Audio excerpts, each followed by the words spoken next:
Simões de Carvalho Cartolano, né? Eu nasci em 1941, então eu vim para o Batista, me formei, trabalhei e aposentei no Colégio Batista. O Colégio Batista sempre foi um colégio que procurou estar em dia, então ele queria que os professores também se atualizassem sempre. A escolhida fui eu a fazer um curso, que na época era muito importante, uma complementação pedagógica. O meu grupo, foi fazer parte do meu grupo, o Rui Bode Cartolano. E o Rui trazia muito contribuição na parte de música, porque ele já era professor na Caetano, tinha muita experiência, trazia muitas novidades.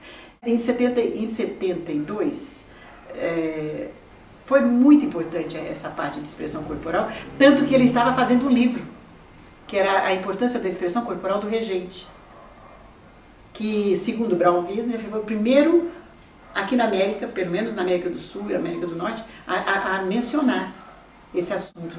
Começando com o Bossa Nova, aqueles grandes festivais de Caetano Veloso, Chico Buarque, e etc. Você lembra disso? Isso meio que começou no canal, que seria o canal 7, que era Record, naquele teatro que tinha, que se não me engano era da Record, não era? Então tinha aqueles festivais. Então aquilo já foi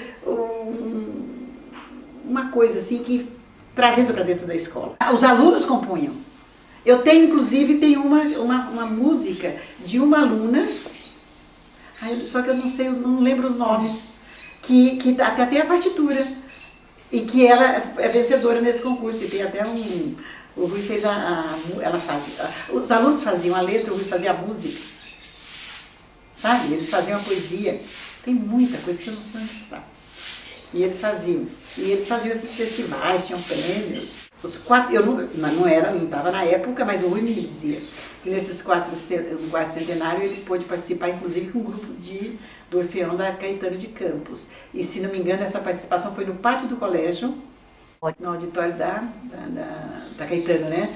Então, muitos, e com presenças de pessoas ilustres, né? Eles apresentavam, os corais eram muito, o Rui fazia uma seleção, que a gente hoje, talvez fosse pedagógico, tem que fazer os melhores, né? Naquele tempo eram as melhores vozes, e aquilo era um motivo de orgulho para Caetano, aqueles corais, eram muito lindos. Mas ele era amigo dos diretores, muito, muito amigos. Mas tinha aqueles que ele tinha mais, por exemplo, os colegas, o Raul Schunider, por exemplo. Nossa, era carne e osso. Um desgrudava do outro. O hino de Santos Dumont é dos dois, a letra é do Raul e a música é do Rui. E eles ganharam prêmios. Eles ficaram muito felizes. Eles ganharam a comenda de Santos Dumont. O Rui tinha a comenda de Santos Dumont. E eles são sempre lembrados quando se fala de Santos Dumont, né, em Brasília. O Gomes Cardinho, ele era muito amigo do Gomes Cardinho. Ele era muito amigo do Gomes Cardinho. Muito. Frederico de Chiara. Era muito amigo dele. Então, o Rui, porque ele começou, quando ele começou na Caetano, o trabalho principal dele era com o ginásio. Tanto que pessoas que hoje falam do Rui, falam da época de ginásio, que eram meninos e meninas. E eram aulas de música, né? Mas aí, à medida que esses meninos e meninas passavam para o curso normal, que na maioria eram meninas, foi quando ele começou a desenvolver o Orfeão melhor, porque as vozes de meninos e meninas eram mais disciplinadas.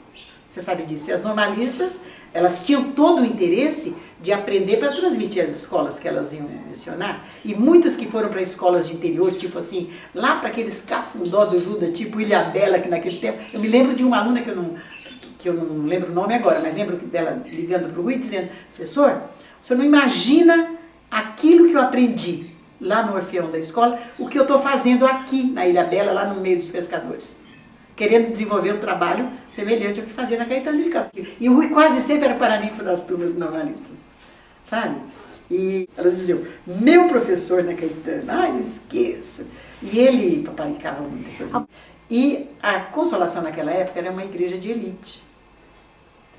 E uma das missas, que era a missa das 11, era a missa onde vinha o governador, os prefeito, deputados e todas aquelas personagens ilustres da época, que isso era muito importante.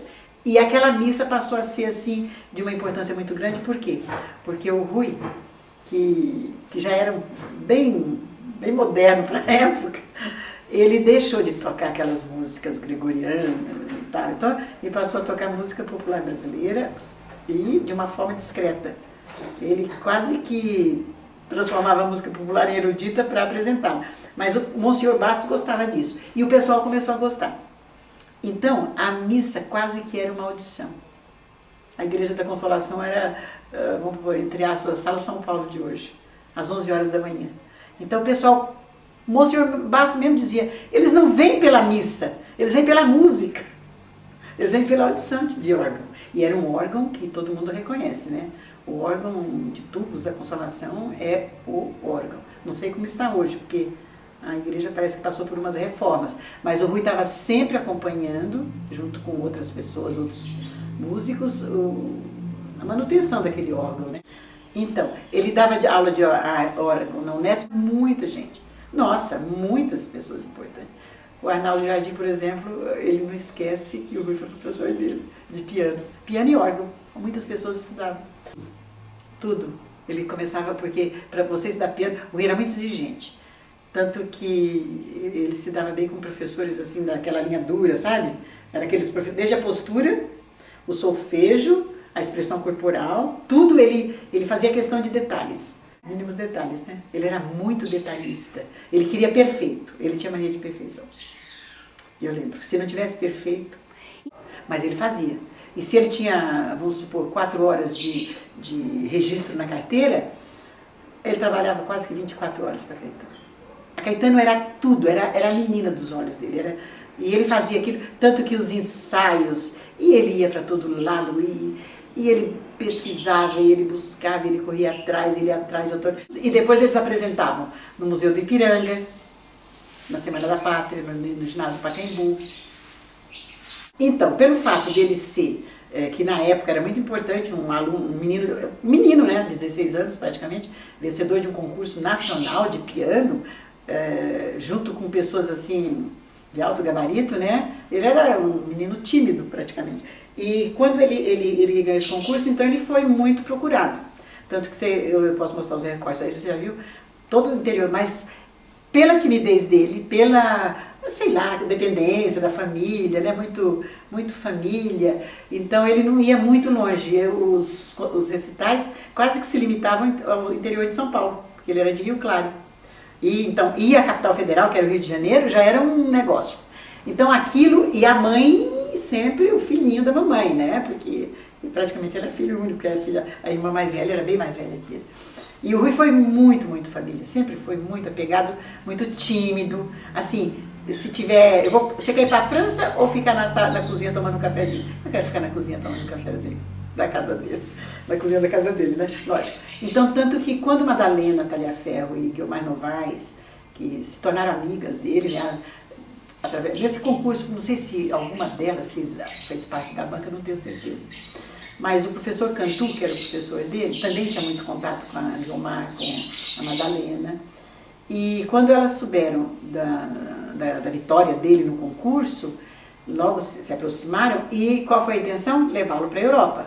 Ele recebeu muitos convites. Ele tinha, assim, muitos convites, não só delas, de incentivá-lo a ir para a Europa, mas de pessoas de lá, que eu não me lembro agora um, que é muito famoso, inclusive, Rubinstein. Ele chegou a tocar com ele na orquestra aqui no Teatro Municipal. E ele tinha uma loucura de levar o Rui para a Europa. Porque a Europa era o berço da arte, né? Mas quem éramos nós naquela época? Nem a televisão era tão desenvolvida, não, tão pouco. Imagina, 1939. Aí, nesse concurso, que foi esse concurso Columbia, de âmbito nacional, ele ganhou esse piano, que está ali. O piano que é prêmio, que nele ele estudou muito. Nossa, a Caetano de Campos era a continuidade da casa dele. Mas a mãe dele dizia que ele ficava mais tempo na Caetano, ele não trabalhava pelo dinheiro, não era pelas horas trabalhadas que ele estava lá. Ele estava pelo prazer de fazer.